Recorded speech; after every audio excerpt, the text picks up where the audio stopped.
புதுகை சாரதி sir, சட்டம் ஒழுங்கு அடியோடு சீரழிந்திருக்குன்னு சொல்லி எதிர்க்கட்சி தலைவர் சொல்லியிருக்காரு. இதை பற்றி உங்களோட கருத்தை சொல்லுங்கள். முதல்ல அனைவருக்கும் வணக்கம். சட்ட ஒழுங்கு, தமிழகத்தின் சட்ட ஒழுங்கு இப்போது எப்படி இருக்குன்னா, உடஞ்ச கண்ணாடி எப்படி இருக்குமோ அந்த மாதிரி தான் இருக்குது. இன்றைக்கி குழந்தைங்களுக்கும் பாதுகாப்பு இல்லை, பெரியவங்களுக்கும் பாதுகாப்பு இல்லை. பெண்களுக்கு பாலியல் வன்கொடுமைகள் நிறைய அதிகரிச்சிச்சு. அது இல்லாமல் பார்த்திங்கன்னா இந்த போதை பழக்கத்தினால இந்த கெஞ்சா அந்த மாதிரி பொருட்கள் நிறைய சுலபமாக கிடைக்கிறதுனால இதை உபயோகப்படுத்துறதுனால அந்த உபயோகப்படுத்தி நேற்று வரைக்கும் 5 கொலை நடந்திருக்குங்க தமிழகத்தில். இன்றைக்கி 3 கொலை நடந்திருக்குங்க. ஒரு நாளைக்கு அண்ணன் மிகு கழக பொதுச்செயலாளர் அண்ணன் அவர்கள் பதிவு பண்ண மாதிரி பட்டியல் அப்படி தான் போட வேண்டியது இருக்குது. அப்போது நீங்கள் என்ன இத்தனைக்கும் பார்த்தீங்கன்னா காவல்துறை முதல்வரோட கட்டுப்பாட்டில் தான் இருக்குது. போலீஸ் எல்லாமே வேடிக்கை பார்க்குது. கோர்ட்டு வளாகத்திலேயே ஒருத்தனை வெட்டுறாங்க. இங்கே சென்னையில் ஒரு மாநில கட்சியோட தலைவர் ஆம்ஸ்டாங் அவர்களை படுகொலை செய்கிறாங்க. அதை அது இன்றைக்கி இது நடந்துருச்சு, அடுத்து நாளைக்கு என்னன்றது எதிர்பார்ப்பு தான் அதிகமாகிடுச்சே தவிர மக்களுக்கு எந்த ஒரு பாதுகாப்புமே இல்லாத அரசு தான் இப்போ போயிட்டுருக்கு. இது மிகவும் கண்டிக்கத்தக்க விஷயம். இது சாதாரணமாக நம்ம கடந்து போக முடியாது. ஏன் கேட்டிங்கன்னா, என்ன சொல்கிறது, அரசியல் கட்சி தலைவர்களுக்கே பாதுகாப்பு கிடையாது இன்றைய காலகட்டத்தில். ஏன் கேட்டால் அந்த மாதிரி இருக்குது. யார் பேசினாலுமே அவங்களுக்கு பாதுகாப்பு கிடையாது. விமர்சனங்கள் செய்தியாளர்களாக இருந்தாலும் அவங்க பணியை செஞ்சாலும் அவங்களுக்கும் பாதுகாப்பு கிடையாது. அவங்களே வெட்டுறாங்க. செய்தியாளர்கள், காவல்துறை, மருத்துவம் எல்லா இடத்துலையுமே பாதுகாப்பாக இல்லாத அரசாக தான் இன்றைக்கி இதை நம்ம பார்க்குறோம். இல்லை, எங்கேருந்து இந்த துணிச்சல் வருது அவங்களுக்கு? அதுதான் திமுக என்றாலே அந்த ரவுடிசம் ஊக்குவிச்சிருவோங்க. ஏன் கேட்டிங்கன்னா, கட்ட பஞ்சாயத்து அடிதடிக்கெலாம் முக்கியத்துவம் கொடுக்குற கட்சி தான் திமுக. இது இன்றைக்கின்னு இல்லை, அன்றைக்கே அடிக்காதீங்கன்னு சொல்கிறாங்கன்னா திரு கருணாநிதி அவர்கள் தான் அப்படி தான் சொல்லுவாராம். அடிக்காதீங்க பதிவு பண்ணுறாருன்னா பின்னாடி போய் அடிச்சுட்டு வாடான்ற அர்த்தத்தில் தான் நான் கேள்விப்பட்டிருக்கேன். அந்த மாதிரி இந்த சட்ட ஒழுங்கை திமுக எப்போவுமே ஊக்குவிக்கும். இப்போன்னு இல்லை, சுலபமாக பயந்து இருந்த இப்போ மாண்புமிகு அம்மாவோட கழகாட்சி இருக்கும்போதெல்லாம் பார்த்திங்கன்னா பயந்துட்டு இருப்பாங்க.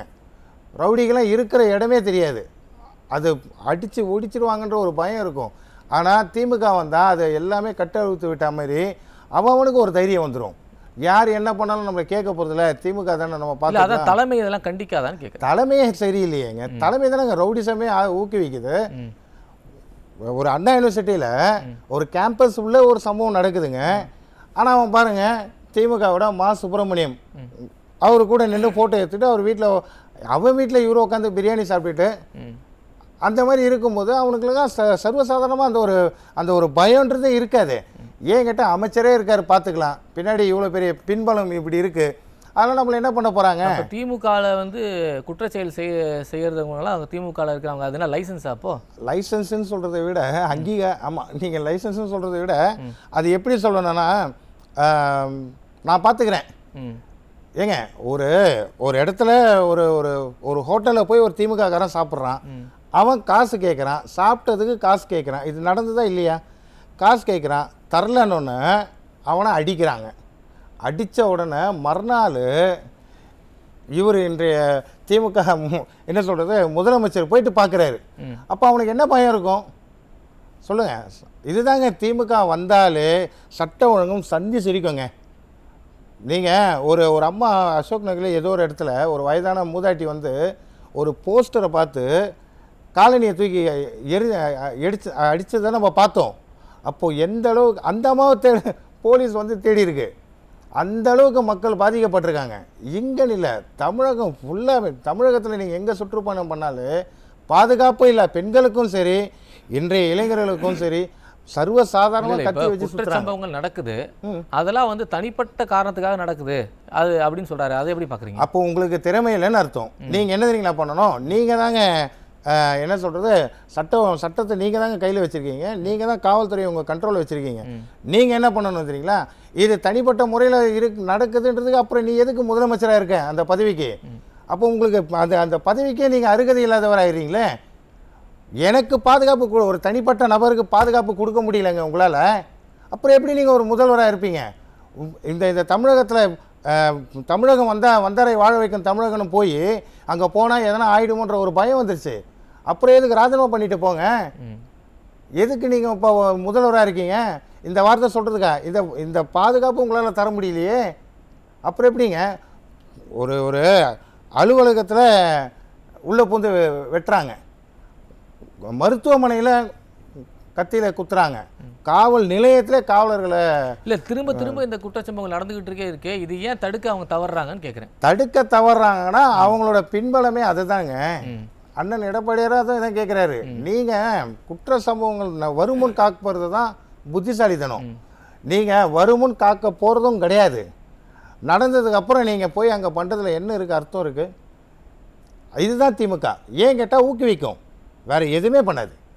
இதுதான் திராணியற்ற திமுகன்றது பலமுறை நாங்கள் பதிவு பண்ணுற காரணங்கள் என்னென்னா, வேடிக்கை தான் பார்க்குமே தவிர செயலில் இருக்காது. சட்டம் ஒழுங்கு இப்படி தான் சந்தி சிரிக்கும். இதுதான் திமுக. நீங்கள் ஒரு விஷயம் பார்த்துக்கணும். நம்மளோட அரசாங்கம் கவர்மெண்ட் இருக்கும்போது காவல் நிலையத்தில் போய் அதிமுக தொண்டர்களே காவல் நிலையம் போயிட்டு ஒரு காவலர்கிட்ட போயிட்டு எனக்கு இதை பண்ணி கொடுங்கன்னு பேச மாட்டாங்க. ஏன் கேட்டால் கழகம் நடவடிக்கை எடுத்துரும், அம்மா மேலே இந்த ஒரு கட்டுக்கோப்பான கழகத்தின் மேலே ஒரு கட்டுக்கோப்பான கழகம்ன்றதுனால ஒரு பயத்தோடு இருந்தாங்க. இன்றைக்கி சர்வசாதாரணமாக ஸ்டேஷனில் காவல் நிலையத்தில் நான் பகிரமாக குற்றச்சாட்டு வைக்கிறேன். காவல் நிலையத்தில் காவலர்கள் எதிர்க்கவே கட்ட பஞ்சாயத்து பண்ணுறாங்க. இல்லை இதெல்லாம் முதலமைச்சர் பொறுப்பேற்கணும்னு நீங்கள் எப்படி நினைக்கிறீங்க? ஏங்க நீங்கள் தானேங்க முதலமைச்சர். உங்களுக்கு இதை கையாள தெரியலன்னா நீங்கள் ஏன் முதல்வராக இருக்கீங்க? இப்போ கட்சிக்காரங்களை கட்டுப்படுத்த தெரியல முடியல. அதாவதுங்க உங்கள் கட்சிக்காரங்களே உங்களால் கட்டுப்படுத்த முடியலங்க. அப்புறம் எப்படி நீங்கள் மக்களை காப்பாற்றீங்க?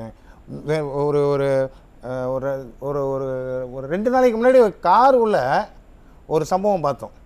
மனைவி இருக்காங்க, அப்போ நடு ரோட்டில் அந்த சம்பவம் நடக்குது. அதை நம்ம டிவிலேயே அதை நம்ம மாஃபிங் பண்ணி தான் மறைச்சி தான் காட்டுறோம். அவ்வளோ கொடூரமான சம்பவங்கள். இது போல் வழி உளவுத்துறை செயலிழந்து விட்டதா? உளவுத்துறையே திமுகவுக்கு கைக்குழியாக தாங்க வேலை பார்க்குது. உளவுத்துறையோட வேலை என்ன தெரியுங்களா? என்ன நடக்குது, என்ன தகவல்ன்றது முன்கூட்டியே தர்றது தான் உளவுத்துறைக்கு வேலை. அதுவே திமுகவின் கைக்குழியாக வேலை பார்க்கும்போது என்ன பண்ண முடியும்? திமுக சொல்கிறத கேட்கத்தான் செய்யுது. அவங்கள நம்ம குறை சொல்லணும்னா தொடர்ச்சியாக குற்றச்செயல் நடந்துகிட்டே இருக்குது. அவங்க ஆட்சிக்கு இன்னும் நடக்கும். இல்லை அவங்க ஆட்சிக்கு தானே அது பாதிப்பு. அதுதான் சொல்கிறேனே, அவங்களால முடியலங்க. ஒரு மேடையிலேயே முதல்வர் சொல்லலையா, எனக்கு தினம் என்ன பண்ணுறதுன்னு, யார் யார் என்னென்ன பேசுகிறீங்க, அமைச்சர்கள் என்னென்ன பேசுகிறாங்க, என்னென்ன எனக்கு தூக்கமே வர மாட்டேங்குதுன்னு. அந்த மாதிரி ஒரு தலைமை தான் அது. அப்படி இருக்கும்போது சட்ட ஒழுங்கை நீங்கள் எப்படி காப்பாற்றுவீங்கன்னு நினைப்பீங்க? சட்ட ஒழுங்கில் 0 பூஜ்ஜியத்தை தான் இன்றைய முதல்வர் பண்ண தெரியல. அதாவது ஒரு அரசாங்கம் நடத்த தெரியணும்னா அதுக்கு பல அனுபவங்கள் இருக்கணும். அவங்க தந்தையே அவரை நம்பி அந்த பதவி கொடுக்கல. புரியுதுங்களா? என்னோட கேள்வி என்னன்னா, எதிர்க்கட்சி தலைவர் கேள்வி கேட்குறாரு, இல்லை குற்றம் சாட்டுறாரு, அதுக்கு ஏன் பதில் சொல்ல மாட்டாரு? இல்லை பதில் சொன்னால் மாட்டிப்போன்னு சொல்கிறதுக்காக பதில் சொல்ல மாட்டாங்க? ஏங்க அதாவதுங்க சட்டமன்றத்தில் பேசுகிறாங்க, நீங்கள் ஏன் போகிறீங்க, ஏன் பயந்து ஓடுறீங்க என்ன முதல்வர் பதிவு பண்ணுறாரு எதிர்க்கட்சி தலைவரை. இதே மாண்புமிகு அம்மா இருக்கும்போது கச்சத்தீவு என்று பேச்சு எடுத்தாலே எத்தனையோ முறை அம்மாவே பதிவு பண்ணியிருக்காங்க. அந்த வார்த்தையை சொன்னாலும் வெளிநடப்பு தான். காவலர்களை கூப்பிட வேண்டிய அவசியமே இல்லை, அவங்களே போயிடுவாங்க. நீங்கள் பயப்படுறீங்கன்னு சொல்கிறீங்களே, அண்ணன் எடப்பாடியார் அவர்கள் பேசுகிறத உங்களால் நேரடி ஒளிபரப்பு பண்ண தைரியமும் துணிச்சலும் இருக்கா? நேரடியாக நான் குற்றச்சாட்டு வைக்கிறேன் முதல்வருக்கு. உங்களால் முடியுமா? அண்ணன் எடப்பாடியார் அவர்கள் பேசுகிறத முடிஞ்சா வைங்க, ஏன் வைக்க மாட்டேது? நீங்கள் அதை சொல்லி தானே வந்தீங்க, நாங்கள் நேரடி ஒளிபரப்பு பண்ணுவோம் தானே சொன்னீங்க. இன்றைக்கி பண்ண முடியுதா அவங்களால? அதான் பண்ணால் அவங்களோட பயமே குட்டு வெளியே வந்துடும். இதுதான் திமுகவோட அரசாங்கன்றது வெளியே உலக மக்கள் தெரிஞ்சுக்குவாங்கன்றதுனால அதை பண்ணுறதில்ல. இல்லை மக்கள் தெரிஞ்சுப்பாங்க. ஒரு நிமிஷம் நான் திருப்பி வருவோம், பேசுவோம். புதுகை சார், இது சார் ஜிஜி சிவா சொல்கிற மாதிரி தமிழ்நாடு பொன் விளையிற பூமியாக இருக்கா அப்படின்ற அவரோட கருத்துக்கு நீங்கள் என்ன பதில் சொல்கிறீங்க? அதாவதுங்க எனக்கு விவரம் தெரிஞ்சு நான் கேள்விப்பட்டது, காமராஜர் முதல்வராக இருக்கும்போது அவங்க தங்கச்சி பையன் ஒரு கொலை வழக்கில் மாட்டிக்கிறான். அதை ஊர்ஜிதப்படுத்திடுறாங்க. கக்கன் அவர்கள் அப்போ என்னன்னா காவல்துறை அமைச்சராக இருக்கார். அப்போது அவருக்கே தெரியாமல் தான் தங்கச்சி பையனை கைது பண்ணதா நான் கேள்விப்பட்டிருக்கேன், படிச்சிருக்கிறேன். நாம் அஇஅதிமுக கழகத்தின் ஆட்சி இருக்கும்போது மாண்புமிகு அம்மா அவர்கள் முதல்வராக இருக்கும்போது இந்த மாதிரி ரவுடிகளை இரும்பு கரம் கொண்டு அடக்கி எத்தனையோ ரவுடிகளை என்கவுண்டர்ன்ற ஒரு லிஸ்ட்டு பட்டியலிட்டு அந்த ரவுடிகளுக்கு ஒரு பயம் அச்சுறுத்தலான கழகத்தின் ஆட்சி அம்மா அவர்கள் இருந்தது. அதை நிறைய நம்ம உதாரணத்துக்கு சொல்ல வேண்டியது. அவர்கள் பேர் என்னோட கேள்வி என்னன்னா, ஒரு குற்றம் நடந்தா எதுக்கு வந்து காவல்துறை முன் அதிகாரிகள் வந்து உடனே வந்து பிரஸ் மீட் கொடுக்குறாங்க? அதாவது இப்போ இது ஃபேஷன் ஆயிடுச்சுங்க. செய்தியாளர் சந்திப்பு வந்து முதல்ல எப்படின்னா ஒரு ஒரு ஒரு ஒரு காவல் உயர் அதிகாரி செய்தியாளர் உடனே சந்திக்கிறது அவசியமா?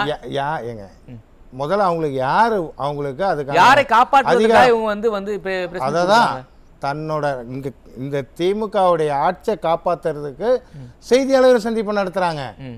முதல்ல உங்களுக்கு யாரு அதுக்கான அதிகாரம் கொடுக்கறது யாரு? அது கோர்ட்டே கண்டனம் தெரிவிக்கலையா?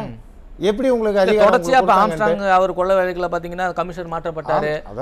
அண்ணா நகர் இதுல பாத்தீங்கன்னா அந்த அருண்குமார் கமிஷனர் வந்து பிரஸ் மீட் வச்சாரு.